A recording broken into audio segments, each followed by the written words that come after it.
Pourquoi lire un livre aussi vieux que le livre d'Ésaïe? Le livre d'Ésaïe fait partie de la Bible. C'est un livre qui est vieux de 2700 ans environ. Et parfois on se pose des questions, on se dit mais pourquoi lire quelque chose qui est si vieux? Alors, premièrement, il faut savoir que cette parole est une parole inspirée de Dieu, c'est la parole de Dieu. Secondement, c'est que les hommes ne changent jamais.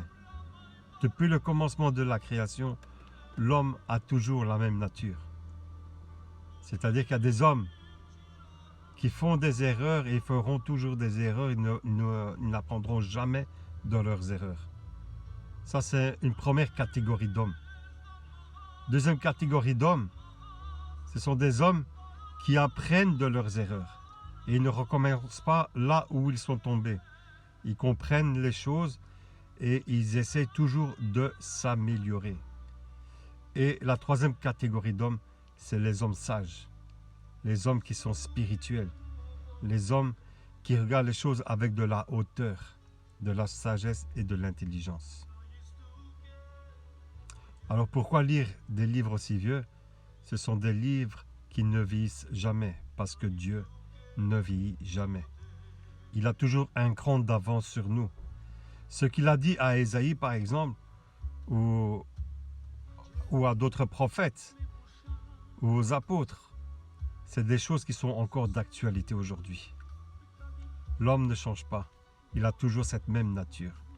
Alors plus tu médites la parole de Dieu, plus tu comprends la nature humaine et plus tu sais comment réagir dans toutes les situations. C'est pourquoi ne cesse jamais de méditer la parole de Dieu. Car elle est une source de vie, est une lumière qui éclaire les personnes qui sont dans les ténèbres. Alors je voudrais aussi te poser cette question.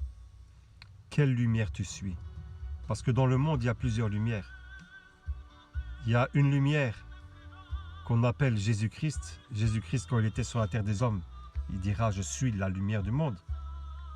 Celui qui le suit, Jésus lui a fait la promesse d'être également une lumière, donc une source d'inspiration.